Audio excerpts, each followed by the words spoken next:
this groove, feel my own adrenaline. Yeah, I do just what I do, and I hope you let me in, yeah.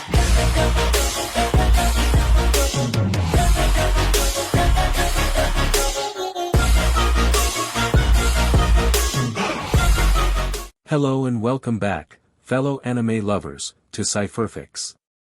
I am delighted to have you join us once again in the world of fanfiction and fantasy. This is the second part of, What If Issei, Rias meet Ichigo and Bleach verse. Special note, this fanfic is written and a masterpiece of Teloch on FANFICTIONnet. Do check and support the author too. Now smash the like, share and subscribe button for more. Also press the bell icon so that you never miss such great parts. Thanks for the introduction. Now let's dive into the world. With Orihime, at night. What a nice night. Orihime thought as she walked home with a bag full of groceries, a new pink flower choker around her neck. A few days had passed since that meeting between the exorcists and Issei's group. Irina and Zenobia are now living in Orihime's apartment while she subtly pushes them to be more accepting of others by using the church's own teachings of love and acceptance, the teams finding no trace of Fried or Kokobile, and the time has been rather uneventful. This had Ichigo order his people to be on guard and equip themselves with transmitters that would activate immediately if they sensed a spike in adrenaline or injury of a certain level. Orihime's was disguised as her new neckwear. I wonder if I should make one of my more eccentric dishes for those two. She asked as a Shinigami appeared from an alleyway. Lady Orihime. He called out, features covered in darkness. Come quick. My partners are badly injured. He claimed before rushing into the shadows. Good thing we prepared for this. She thought as she charged into the obvious trap, releasing a few of her spirits while taking out her phone to text Grimjow. Even without the transmitter rule, this guy's spiritual power is sorely lacking to be a soul reaper. Maybe an illusion. She pondered as she continued to follow the fake soul reaper down to a wooded park with a large abandoned building. This is where she stopped. I think this is far enough. She told him as various accessories glowed. This illusion trick was cute, but ultimately failed. The fake Reaper's face was revealed in the moonlight to be Fried Selzen, bearing an irritated scowl before howling in laughter as he faded with the real Fried standing atop the building.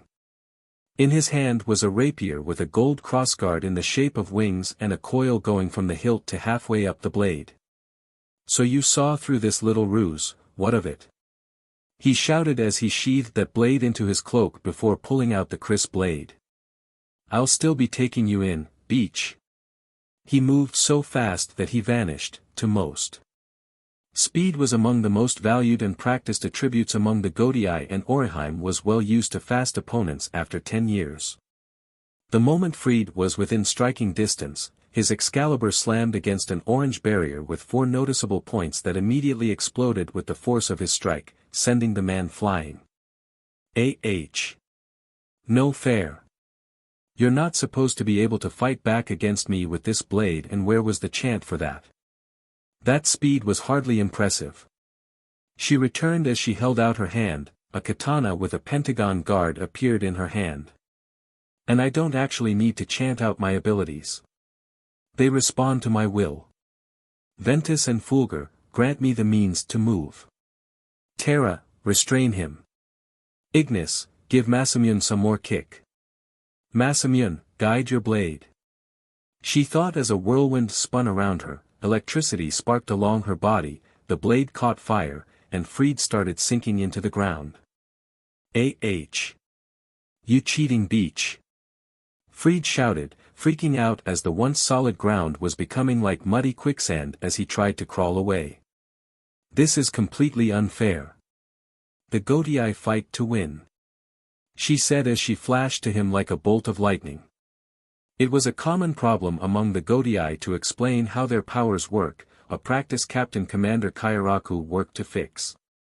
Some people thought that it was a way to retain a sense of honor to do it, but Kairaku made it clear that honor didn't exist outside of arranged duels. The only things that the Godii need to concern themselves with was preserving the balance of souls by any means and to never cross a line where bloodlust consumes you. She tried to keep that in mind with her blade aimed to cut through his spine, when she felt a much stronger presence above her. Santen Keshin.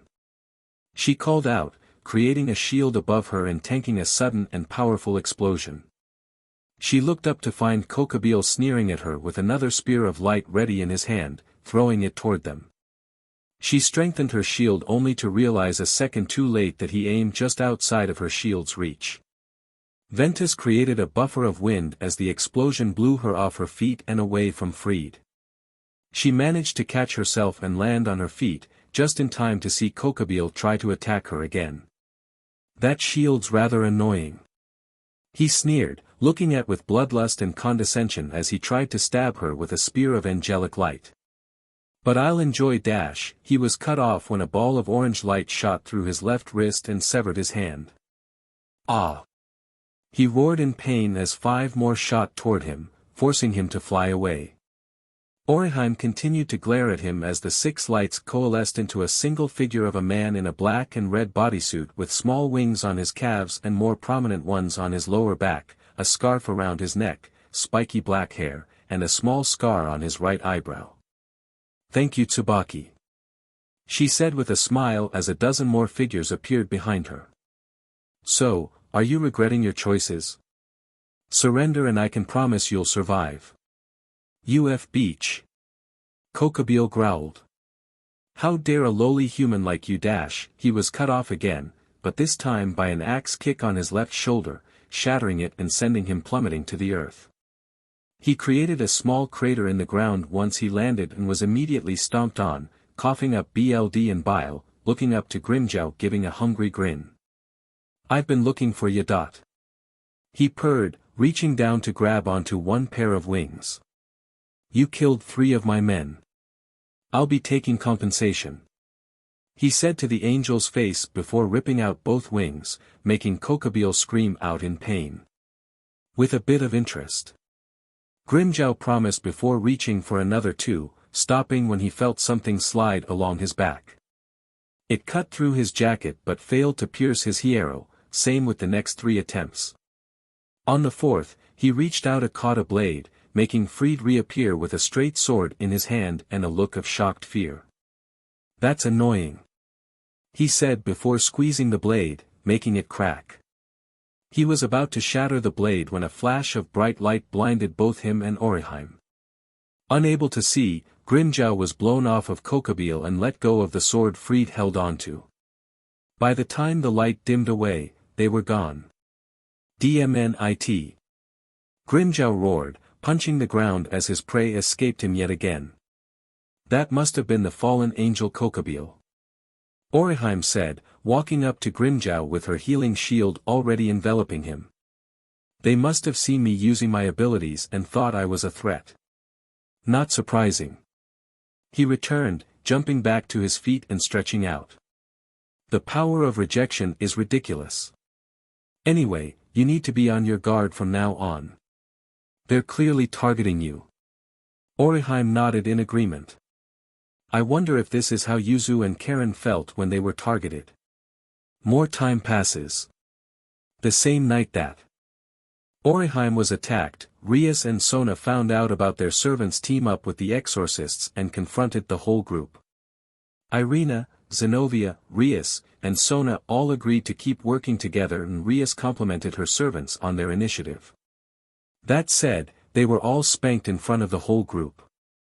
Kiba received 1,500 spankings for running off and nearly becoming a stray devil, Issei and Saji both got 1,000 for doing this, and Kaneko got a kind 500 for wanting to take on Issei's punishment as well and her longing to help Kiba.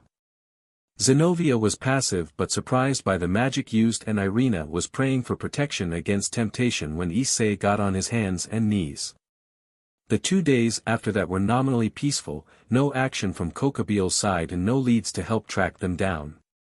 Then the bodies were discovered. The murders were horrific and bloody, some were notably killed by a blade but others were terribly burned. This consumed the city in the grip of fear and Ichigo sent reinforcements into the city, concerned about a buildup of souls that would attract hollows with not enough people to fight them off.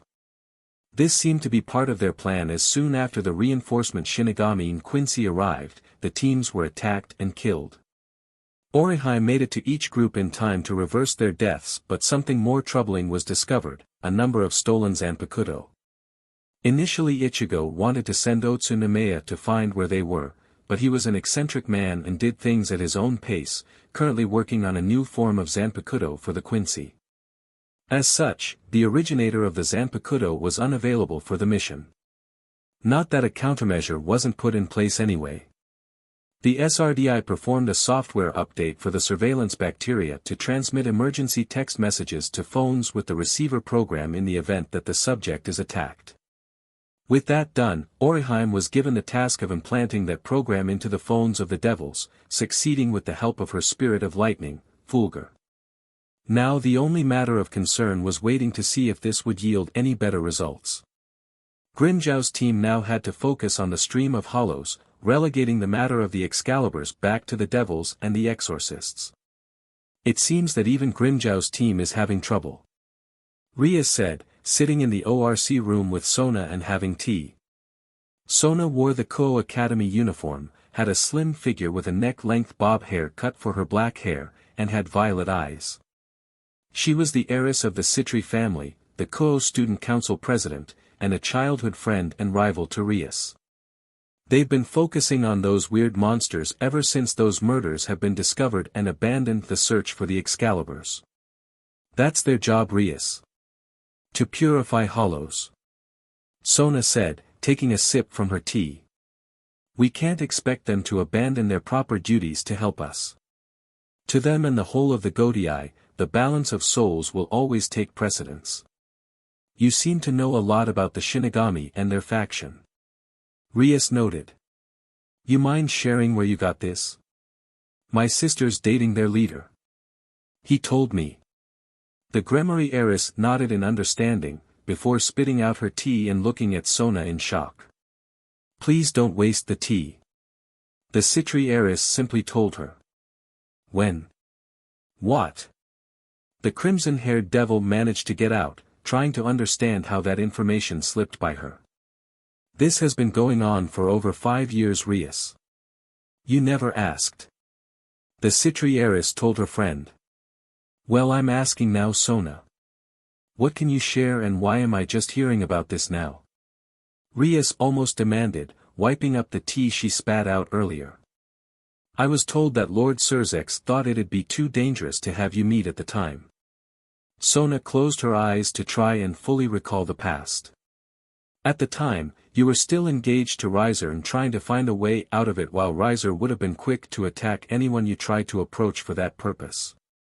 Your brother was concerned that you talking to Captain Ichigo would have made Riser try to pick a fight with him. None of the Satans really knew Ichigo well enough to guess how he'd react to Riser, but they didn't think the end result would be any good and would strain any attempt at peace. That makes sense. Rias conceded. And, Captain Ichigo? Serafal never mentioned his full name. Although, since he was promoted, I guess it should be head captain, captain commander, or just plain shogun. Sona took a sip. Which reminds me. My sister did mention that Ichigo was named as the leader of all Japan's supernatural denizens. Wish I could meet him. Rias sighed, instantly getting the image of a refined and noble samurai warrior akin to her brother's knight, Okita Sujiro. I can guarantee that whatever you just pictured is wrong. Sona immediately stated. By the way, have you tried contacting your brother about what's happening? Have you called your sister? Rias countered. Yes, shortly before we started having tea. Again, Rias looked at Sona in surprise. I'm fully aware that we can't take on a leader-class fallen angel Rias, no matter how much you want to argue otherwise, and with the Gotii members occupied with their mission, we can't rely on them for backup. And my loving sister said, this is supposed to be the overseer's call. Besides, my favorite berry wouldn't let anything dangerous actually happen to you. He hates that pet name. She whispered before the Citri heiress looked her friend in the eye. There's no shame in admitting you need help, Rias. So do what you should have done when we learned who our opponent is and call your brother. Rias sighed and put down her tea. I don't want to waste my brother's time with something trivial, but you're right. She admitted, the sense of defeat on her tongue as she conceded that this was out of her league. She pulled out her phone and was about to call Surzex, but that call wouldn't happen as she and every other devil in Kuo got a text that shook them to their cores. Irina, dead. Zenobia, condition critical. Kiba, in combat. Near the edge of the city, along a park trail. The hunt continued with Kiba, Irina, and Zenobia searching for any trace of their quarry with a strengthened zeal. It was strong to think they'd give even more to their mission, the girls being dedicated to their faith and Kiba wanting to destroy at least one Excalibur to avenge his fallen friends from the Holy Sword Project, but the murders made them push themselves even further with the longing to prevent any more needless deaths. It was an agreement among the exorcists and the devils that their enemies were now utterly unforgivable for their crimes, innocent bystanders were supposed to be off limits and Kokobil's group completely disregarded that unspoken rule. This now prompted the group to fully work together without complaint, leading to this team of 3 hunting for their enemies wherever they could think to look. They weren't having much luck, but this day felt different, a thick tension in the air as the 3 made their way down the road. They would unfortunately get their answer when Irina was suddenly run through from behind, her BLD revealing the shape of a single-edged straight sword, but the blade and wielder were otherwise invisible. The only reveal of who their opponent was a demented cackling that reminded Kiba of freed Selzen, though they wouldn't have much time to react as the blade tore through Irina's side and flew toward Zenobia at incredible speeds. She brought her Excalibur destruction up to block the blade, but then Freed became visible and split into 3 copies. She was helpless to the attack as she lost her left arm and right leg after managing to block one attack, though she was likewise disarmed of her blade. Kiba watched in shock at how quickly his 2 allies were dispatched and found himself frozen at the new and sudden ferocity of his enemy. As Zenobia fell, Kiba remembered the student council president advising him to keep a set of summoning seals to call on each of his peerage members. In an instant, Issei, Rias, Aquino, Kaneko, and Asia appeared, with Asia rushing to Zenobia the moment she saw her and the rest getting ready to fight the mad exorcist. Issei was growling in frustration, seeing the carnage but forced to hang back while his sacred gear's strength started to build while everyone else was ready to fight Selzen. Freed's response was to laugh maniacally while splitting into multiple copies, almost downing out a voice from up above. Cleanse. Purgatio Lux. Issei looked up to see a fallen angel, Kokobil, missing 2 wings, a hand, and wielding a halberd-like weapon that shone with a light that just seemed wrong. From the spear tip was a growing ball of light that put the devil on edge. Move! He shouted, trying to rush to Asia as a beam of light shot at them, wide enough to cover the entire battlefield. Shirten Koshuan.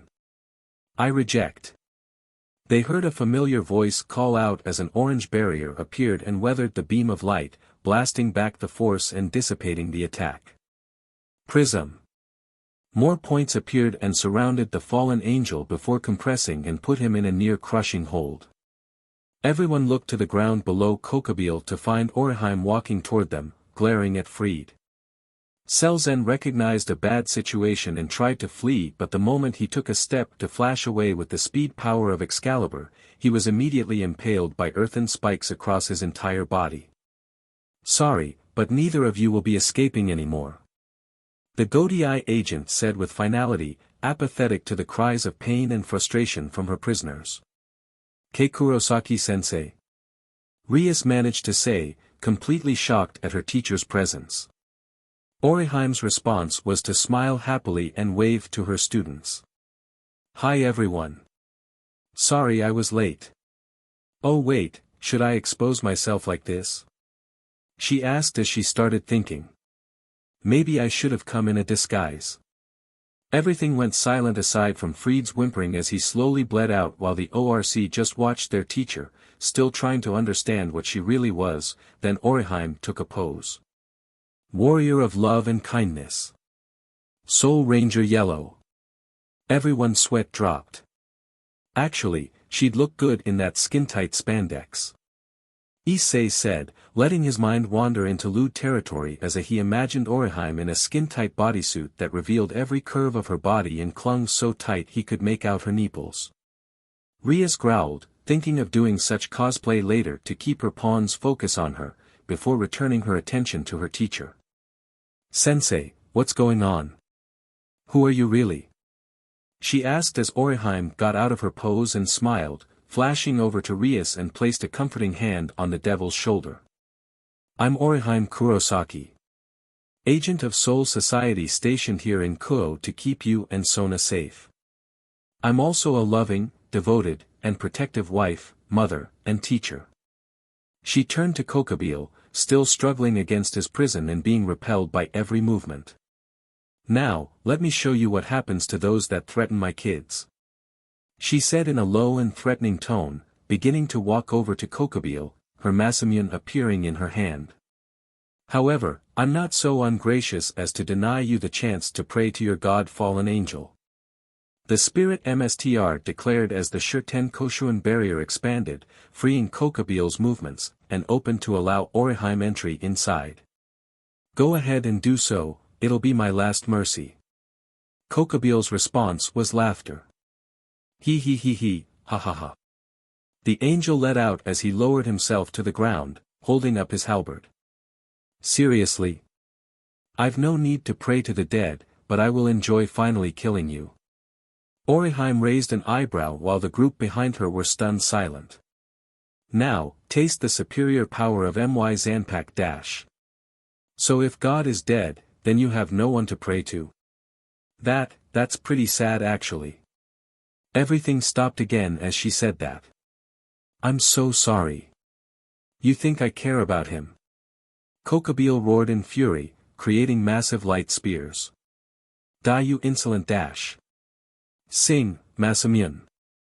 Orihime quickly called out, a pulse of energy flying from her sword and turning Kokobile's halberd back to a katana, though the light spears still remained before being destroyed by some orange sprites with both of his arms being severed at the shoulder, causing him to scream in agony. I'm sorry you have no one to cry out to for mercy. No hope. Her elemental spirits appeared from behind her.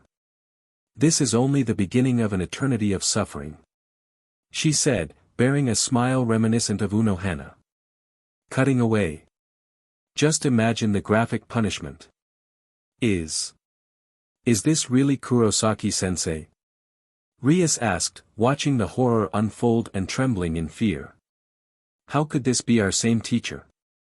The entire Gremory peerage were witness to Orihime's brutal punishment and torture of one of the strongest fallen angels. Kiba was holding Zenobia up, her bleeding stopped thanks to Asia's healing though she was still missing her arm and leg. I know I can be sadistic to our enemies myself, but this? Akino started, feeling herself GG a bit. This scares me.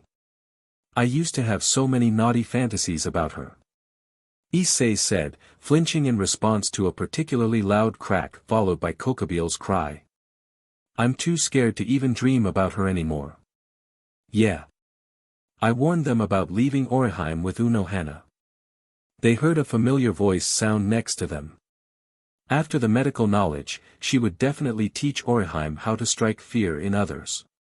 They turned to find Grimmjow, joining them in watching the carnage, with a group of Quincy and Shinigami cleaning up the battlefield and gathering the fused Excalibur, Zenovia's severed limbs, and Irina's body.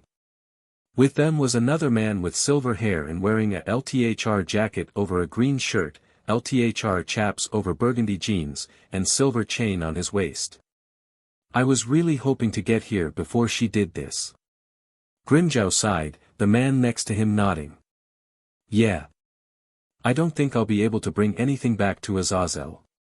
He said, surprising the Gremory members at the name of the leader of the fallen. By the way, I'm Valu Lucifer. Descendant of the original Lucifer and the current holder of the divine dividing gear Albion. He casually admitted, putting everyone on edge. Are you here to fight? Issei growled, already manifesting his gauntlet. Valley gave him a sideways glance, then back to Orihime as she kept torturing Kokobile, before returning to Issei. At first, but only Kokobile. Maybe you or Grimjow, since he'd seem like more of a challenge. But after this? He said, gesturing to what they were watching. My longing to fight is gone. Just gone. If it'll help, she's almost done. Grimjow said as they saw Orihime put on a glove and grab Kokobile by his throat before lifting him in the air, with a chain connecting his chest to the broken form at Orihime's feet that was burning to ash. The chain snapped and Orihime tapped the butt of her sword on Kokobile's head, making him give out an unearthly scream as a beam of light shot from his head and began to form a pair of doors with upper skeletal torsos that began to open. Seconds later chains shot out from the depths, impaling Freed and ripping his soul from his body while another few flew into the city. None of the non-Godii members could focus on those chains as a massive blade shot out from the depths of the gate, skewering Kokobile and Freed, ending their screams and dragging them in. Been a while since I saw that. The Arrancar idly noted while everyone else stared in shock as Orihime came over. Okay, I'm done. She said with a smile. I'm guessing those last few chains went to that Valper guy. Can I take care of that while you take Irina and Zenobia back to the bureau?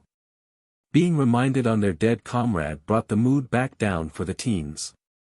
Yeah, I don't mind. Just patch them up first. He said, pointing at the girls and reminding Orihime of the state they're in. Oh right. That's an easy fix. Lady Kurosaki, Zenobia started, I appreciate the offer, but Asia's sacred gear couldn't dash. So ten kiss hun, I reject. The spirit MSTR chanted, enveloping both Irina and Zenobia in the healing barrier. The teens watched in utter amazement as Zenovia's missing limbs were restored and the hole in Irina's chest slowly closed before she took a deep gasp of air. There. All better. She said with a smile as she turned toward the city. Everyone, I'll see you in class tomorrow. Kurosaki-sensei. Wait. Kiba called out, letting Zenobia walk on her own again as she went to her comrade. Please, let me come with you. Valper Galilei is a monster from my past. I need to see this through to the end. He begged, getting a clap on his shoulder from Issei while Valet disappeared. Not without us. He said, standing beside the Gremory Knight. Right. You've caused us enough grief going out on your own. Rias added as the rest of the peerage gathered around him. No more running around without us. And Lady Kurosaki, I intend to see this mission through to the end as well. Zenobia added while Grimjow took his team, the swords, and Irina and departed. Probably my last mission as a member of the church. Well, if you want, I've got a knight's position open for you. Rias offered. Or Soul Society can take you in. Orihime added. We're not picky. Zenobia looked between the two. I'll think about it. She said, earning a shrug from Orihime as each member was suddenly engulfed in a whirlwind. The next moment, they were gone. With Orihime and company. A breeze washed over the city of Kuo, casting a chill across the town. The breeze continued along its path, heading towards an abandoned church, forgotten to time and people. The door was left hanging off its hinges, making for easy passage for the Gremory peerage along with Orihime and Zenobia. The sheer versatility of abilities continued to surprise the teens, mainly dealing with angels and devils, and Soul Society's agents seemed to have one trick after another.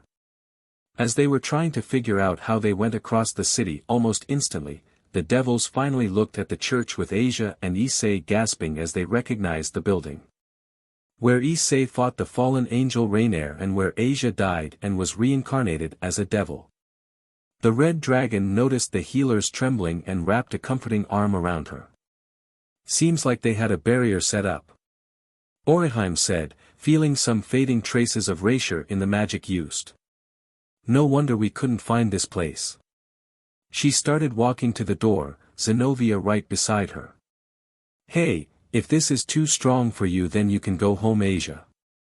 she said, recognizing Asia's distress and bringing it to the attention of the rest of the peerage who went to support her. I. No. I can do this. She stuttered before shaking her head and glaring at the building. I will do this. Kiba, I'm here to support you. She said, looking at the Gremory Knight, making him laugh a little. It seems we're both going to have to deal with our pasts. He said, getting up and running over to Oriheim's side in front of the door and gasping in surprise at what he saw. There, on the floor in the middle of the sanctuary's center aisle, was Valper Galilei. The excommunicated bishop was grasping at his chest and breathing in agony, almost as if he was having a heart attack, but the clinking of chains made them think otherwise. He noticed his guests and his pained expression mixed with fury. Why, you damned witch! He growled upon recognizing Oriheim. What did yoriichi? He cried out as pain washed over him and rusty chains began to manifest around him. Look and understand, everyone. Oriheim ordered in a cold tone, any kindness and empathy dead for those condemned. All sinners are eventually ensnared by the chains of hell, eternally ravenous for their black souls.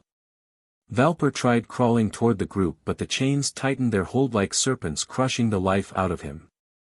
The only ones that go to hell are prisoners and jailers. It should be obvious which one this is. Oriheim made her way to the damned priest and forced his mouth open, used Ignis's fire to heat her fingernail, and burned an Inga's rune on his tongue, ignoring his cries all the while.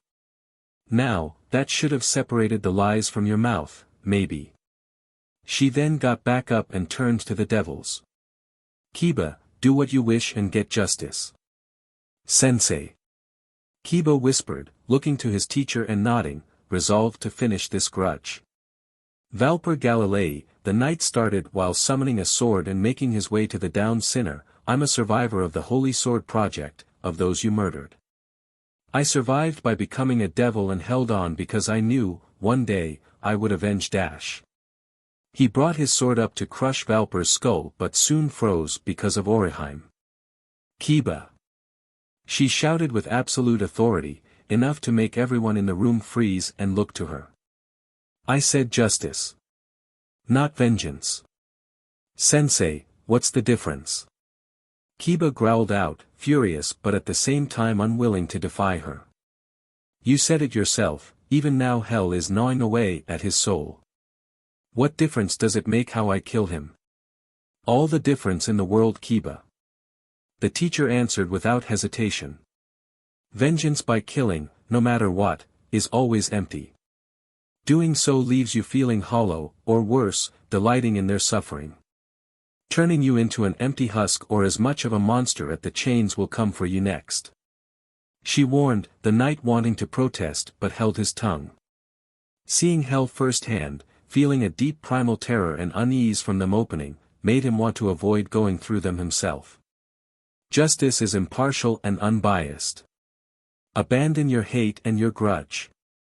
If you truly wish to end his life, you can't do so out of your own desires or lying to yourself about doing it for your dead comrades. Kiba turned to glare at her. How dare Dash? Did they die just so you could selfishly pursue your revenge?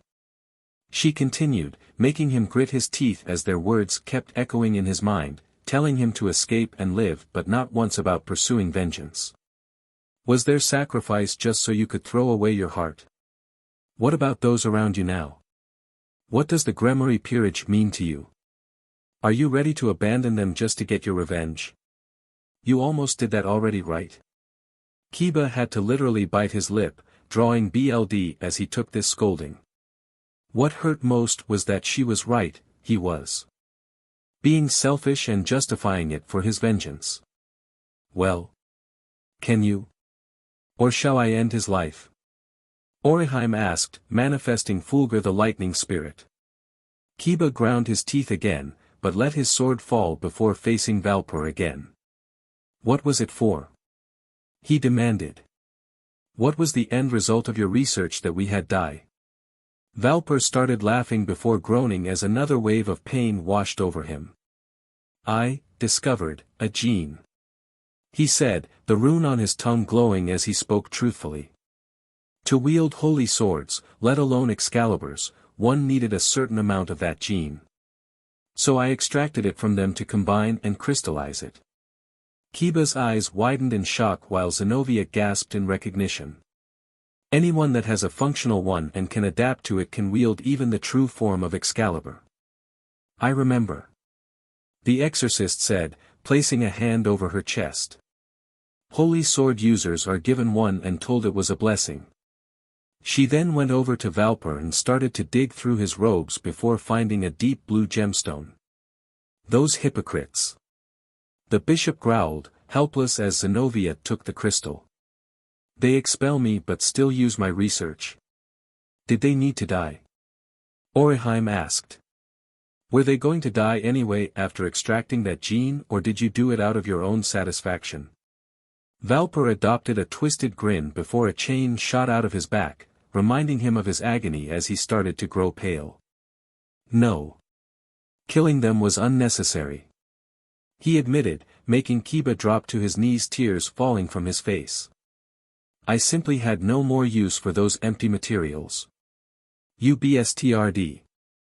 Issei roared and was about to charge but was held back by Rias and Kaneko, the entire peerage on the verge of crying for their dear comrade.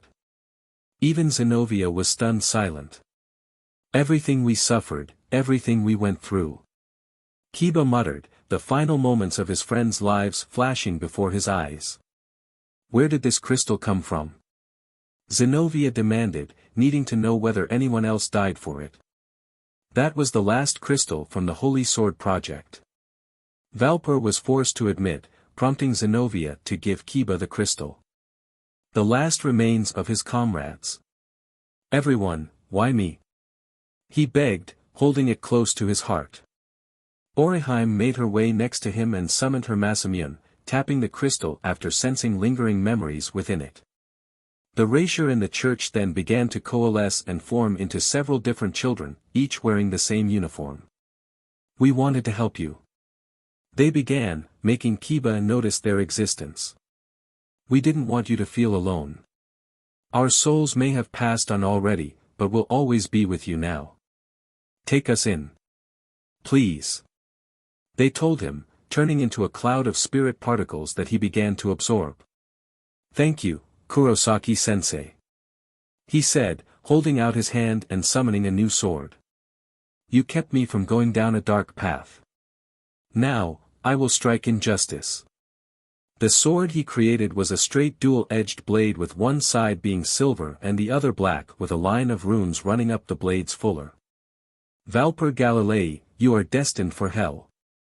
I shall now send you with this, a blade made of holy and demonic power. Sword of Betrayer. He rose the blade up and stabbed it down through the base of Valper's neck, cutting through his spine and piercing his throat. There was a quake as the chains phased through his body with his blood-curdling screams of terror echoing through the building that ended just as quickly as it began. Valper was in hell, Kiba got justice for his comrades, and the Gremory peerage still have their dear comrade. The knight dropped to his knees again and started crying again, a farewell and relief that he could finally bury his past. The rest of the devils gathered around their ally, Rias destroying Valper's body with magic, and giving him a comforting hug. Orihime smiled while Zenobia looked somewhat uncomfortable. Come on. Orihime whispered as she walked past the girl, heading for a staircase in front of the altar. Our mission isn't over yet. And they need some time alone. Right. Zenobia nodded as she followed, descending the staircase down into the depths of the Forgotten Temple. Once she thought they were free from prying ears, she took the chance to ask some questions. Lady Kurosaki. I know what you described yourself as, but what are you really? And what is the Soul Society and the Godii? I'm a human. She answered simply, surprising Zenobia by the claim despite seeing what the woman did. Surprising, but it's the truth. In fact, aside from the yokai, everyone in the Godii is human. Shinigami are human souls capable of using their own spiritual power, Quincy are humans with the ability to manipulate ambient spirit energy. Even the monster hollows we hunt are human souls that were twisted by their own negative emotions. The Godii is almost entirely made up of humans that have greater spiritual abilities. My method is to summon and contract spirits to fight alongside me in exchange for proving myself and allowing them to sustain themselves with my power. Everyone has their own power like that, and I'm not even the strongest. But I do have a strong will. Where do you find recruits? The Holy Sword user asked, still trying to understand how humans can have such powers. Anyone can apply. If you don't have sufficient spiritual power, we'll help train you to get there. How long and how strong do I have to train? She whispered, still in shock at the power that mere humans could possess without sacred gears or some other type of artifact. Training? Pretty strong, the soul responds to danger and stress. How long? Less than a year if you're really dedicated. Again Zenobia gasped in shock and stood still while Orihime continued down. The forgotten truth is that humans start out weak because they also have endless potential. She reached the basement door and opened it, immediately blocking an attack with an orange barrier. Well, that was rude. Orihime pouted as she took in the room, littered with research notes, copies of the Excalibur fragments Kokobile had, the missing Zanpakuto, dozens of broken replicas, and a disheveled and dirty albino girl wearing tattered rags that looked like a preteen trying to stand between Orihime and another teen, this one with spiky red hair and a lean muscular build wearing tattered pants and chained to the wall. Stop hurting my brother. The girl's shrill voice cried out as birds manifested from her power and shot at Orihime. Again they failed to pierce the barrier as she walked in and directed the rest of the Shun Rika spirits to their jobs. She trapped the kids in healing barriers and broke the boy free of his chains, causing him to fall to the ground. Shiro! The girl cried, trying to rush to her brother but was repelled by the barrier. Please calm down. Orihime gently said, appearing behind the girl. You're not done healing from your injuries. She dropped down to the girl's eye level, pointing at the rapidly fading cuts and bruises. Don't worry. No one is going to hurt you anymore. She promised as the barrier lifted and Orihime slowly brought her hand to the girl, frowning as she flinched slightly but let Orihime touch her shoulder. What's your name? Ilya. Ilias Villamia. She answered. That's my brother. Shiro. Orihime then gently pulled the girl into her embrace. Ilya. That's a lovely name. The older woman said as Ilya slowly latched onto her. You're both safe now, Ilya. I promise. The albino girl buried her face into Orihime's shoulder and let her tears flow. Soul Society, Squad 1 main office. The next day. And then Orihime took them to where Valper was, let Kiba get closure, and raided their hideout to recover anything of value. Ichigo told Surzex and Michael, speaking to full-body magic projections of the angel and devil.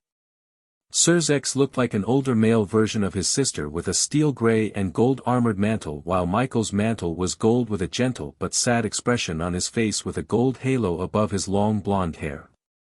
Michael, I intend to return the Excalibur fragments and Valper's research with your exorcists, but only after I remove anything that compromises Soul Society. We'll probably have to break the fused Excalibur they made by mixing a Zanpakuto into the blade. Our swords manifest their powers by becoming reflections of the wielders, and I doubt anyone wants a copy of Freed Selzen possessing any fragment of such a legendary blade. The fewer of him around the better. Michael conceded with a nod. One more thing, Ichigo, you said that Zenovia did hear what Kokobile said. About your god being dead? The Soteicho asked, feeling a soft hum in his head as the Soul King spoke to him. She was still alive and heard. She seems to be taking it rather strong but is keeping quiet about it for Irina, who only seems to have become even more pious. Resurrected by the will of God as a reward for her faith. Ichigo said, reciting Irina's claims. Became convinced that buying that ugly but painting was the right call as result. Michael gave an embarrassed laugh but looked like he was regretting something he was about to say. Irina's faith aside, my heart breaks for Zenobia as I must unfortunately have her excommunicated from the church. The angel admitted. We're barely holding ourselves together and something like this would destroy heaven and the church. And, I know this might be much to ask but Orihime and Rias have offered her a chance to join either my faction or the devil's. Ichigo interrupted, sparing Michael any further struggle with his decision and guilt for it. Whatever path Zenobia wishes to take will be up to her and no one else. If she wishes to join the Godii, I will welcome her with open arms and she'd be well off as a member of Rias Gremmary's peerage. Zenobia will be fine either way. Michael smiled and nodded in thanks. It seems that everything has been settled rather neatly. Surzek spoke up, looking to Michael specifically. As such, with this chance, I think it's time we settle things for good. I have no intention of continuing the great war that our predecessors were so intent on fighting. Heaven can't afford it. Nor do I want to continue it either. Michael finished. Too much bloodshed for ultimately no gain on anyone's part. Ichigo. Your take? He asked the acting shogun. So long as it doesn't harm my country or the balance of souls, ultimately I don't care. Ichigo admitted. So I'd prefer it if you did come to a peaceful agreement, since if you do fight, ultimately humans suffer. Indeed, and I'd hate to spoil our friendship by gaining your ire. Surzek agreed. There happens to be a class observation day at Kuo soon and I plan to attend for Rias. Serafal plans to do the same for Sona. Sounds like we have a meeting time and place, Kuo Academy and after class observation day. I'll leave you to plan out any further details. Ichigo said, planning to end the call soon. What of Azazel? Michael asked, bringing up the one member of the biblical faction that wasn't associated with the leader of Japan. I can't imagine he'd want to be left out of this. I'll reach out to Azazel. Ichigo promised.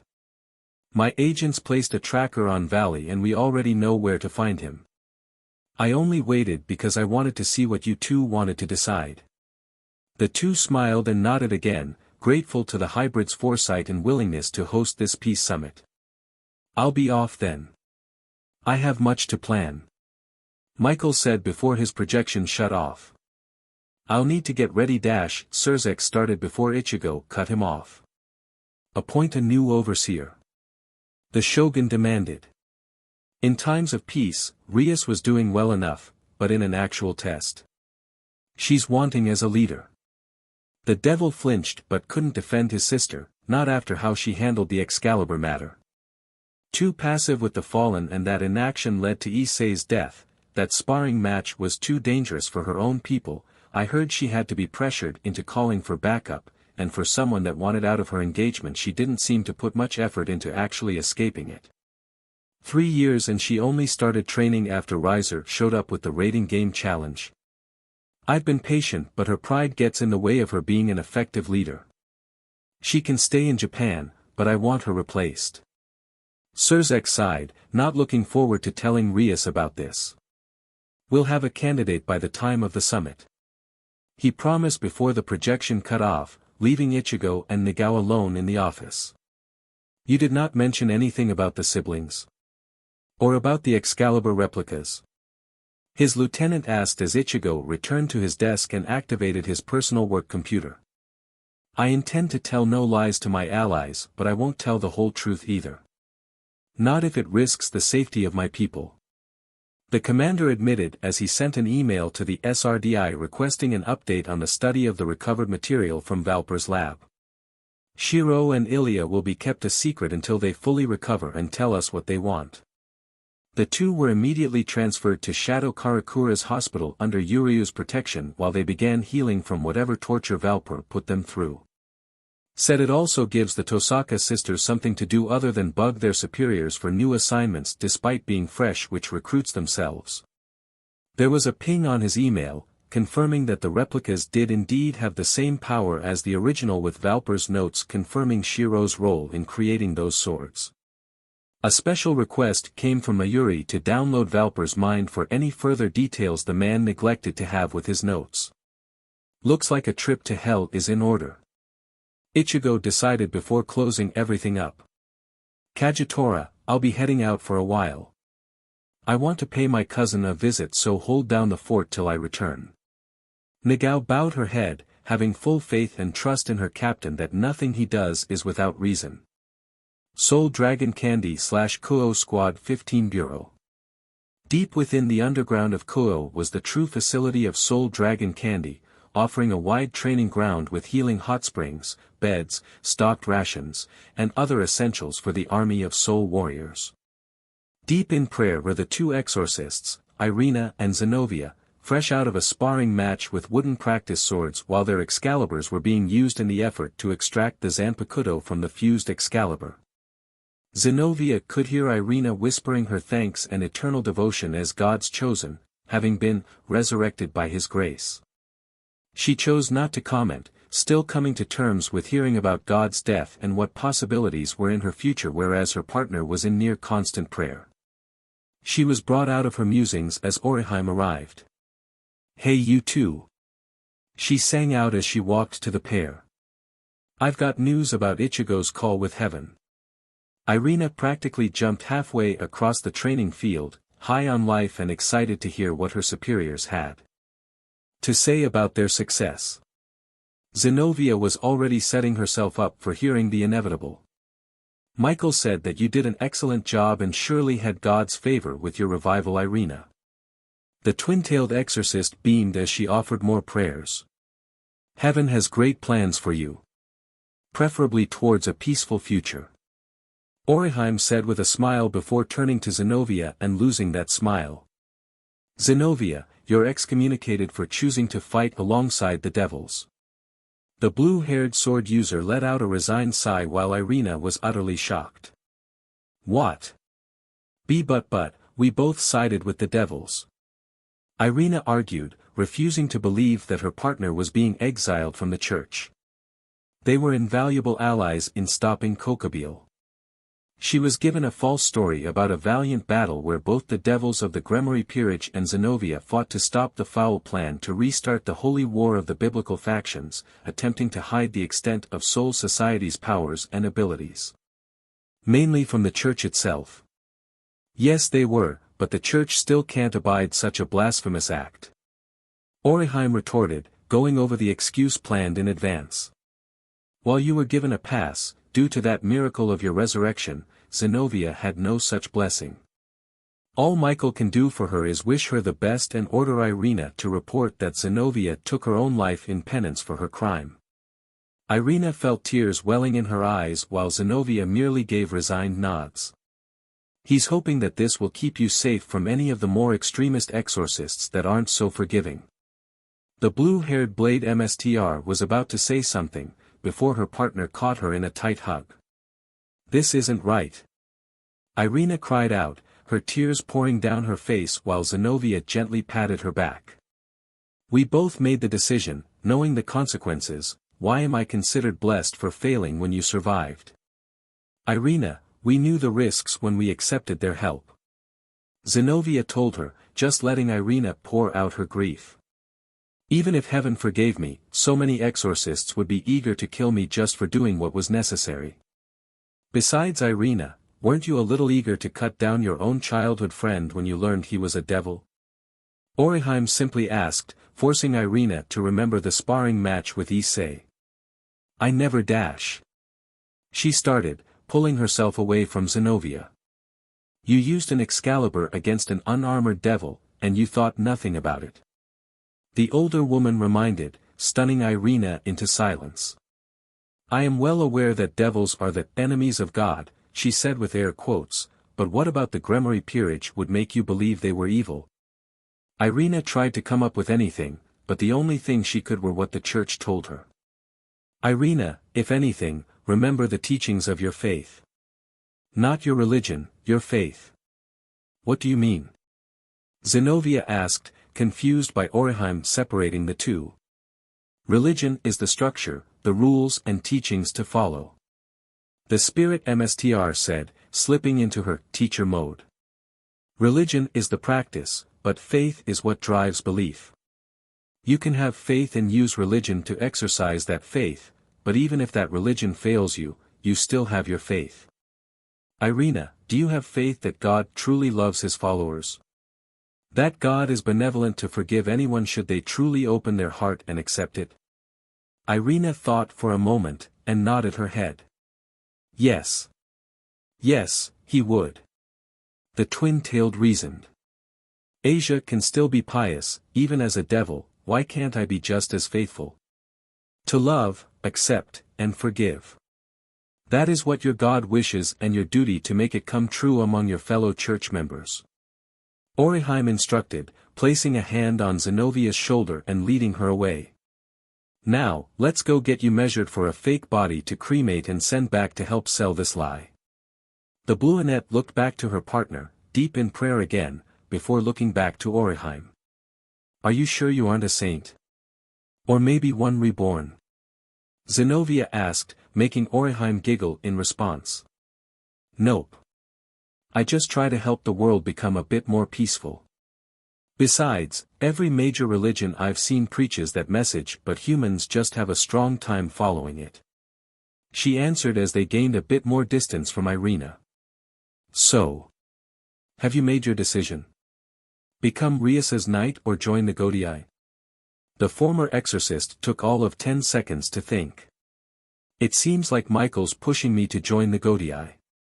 Is there any reason why I shouldn't? None that I can think of. Orihime answered. You're judged on merit, will have plenty of time to hone your skills, none of the weaknesses of other factions, and no restrictions beyond possible war crimes. She held out a card for Zenovia. If you truly wish to join the Godii, go to Karakura Town Hospital and give this to my sister, Yuzu Kurosaki.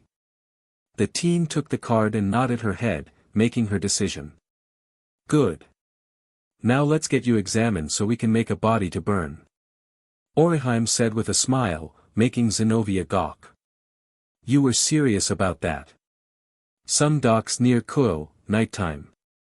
The moon was full, shining like a pale sun on the city in the one place the artificial lights were dim, and giving a lone figure his peace. He appeared in his 20s, had black hair and goatee with golden bangs up front, and wore a thin black yukata, unaffected by the night air. In his hands was a simple fishing rod as he sat on a bench, casting out his line and waiting for a bite. Or rather, a visitor as he finally saw a pair of sliding doors, a senkaman, appear next to him and revealing Shunsui Kairaku.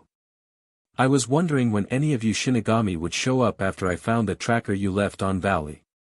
The man said, looking over to the retired Sutecho. Kairaku still had his floral kimono, hairpins, and his katana and wakizashi zanpakuto, but now wore a simple white outfit underneath. Would you care to join me?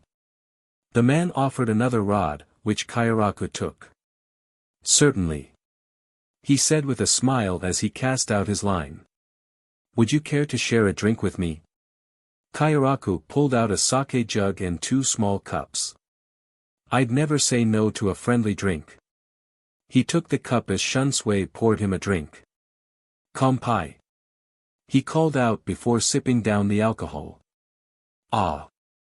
That's the stuff. The Shinigami sighed as he drank his glass. So, I'm Shunsui Kairaku, head MSTR of Shino Academy in Seoul Society, here on behalf of the current Captain Commander and Acting Shogun. Azazel. Governor General and leader of the Grigori. The now named fallen angel revealed. And I would like to apologize about Kokobile. I should have suspected he'd go rogue. And that matter with Rainier? She went against my orders to merely observe, so I suspect Kokobile had a hand in that as well. The angel claimed as he took another drink. I see. Kairaku muttered as he had another drink himself. Well, that doesn't change my reason for being here. Offering me an invite to the peace summit between the angels and devils that your side is sponsoring. Azazel said with confident smile, only to be surprised by the answer. No. Shunsui said as the air became far more tense. I'm here to tell you that your presence is demanded, not requested. The former head captain set his rod down and stood up, preparing to walk away. Regardless of whether they were independent of your orders or not, the fact is that your people almost caused a war that wouldn't just affect your biblical faction, but would have dragged Japan into that conflict. Something we really didn't want and are rather sore about, so it's in your best interests to attend this meeting. Mitigate the damage you indirectly caused. A Senkaman appeared. Keep the sake. Consider it a gift, make it so this conversation was a friendly one instead of a rude threat. I won't deny my failings in that regard, Kairaku. Azazel said as he took the bottle. But you never had to twist my arm to attend a peace summit. I'm frankly happy that those two are trying to end the war for good. He commented before drinking the liquor from the bottle directly. To peaceful days ahead. The fallen angel cheered. Shunsui smiled as he entered the Senkaman, the happy expression on their faces immediately melting away as they thought about a simple truth. There's no such thing as a peaceful future. Shadow Karakura, Silburn, private quarters. Sitting on a couch in a room coated in light blue and dark silver was Yuryu, wearing a white button-up shirt with dark jeans, looking up to his ceiling with 3 pupil eyes. While Ichigo went about extracting Valper's intelligence for the SRDI, he called his cousin to use his power of precognition to see what was ahead of them. He was sitting there for 5 minutes, seeing every possibility in outcome and attempting to memorize and plan for the best-case scenarios. Eventually he deactivated it, allowing his eyes to return to normal, and released a heavy sigh while he rubbed his eyes. 3, 2, 1. The Quincy King counted before a tear in space opened in front of him with a can of beer flying at him.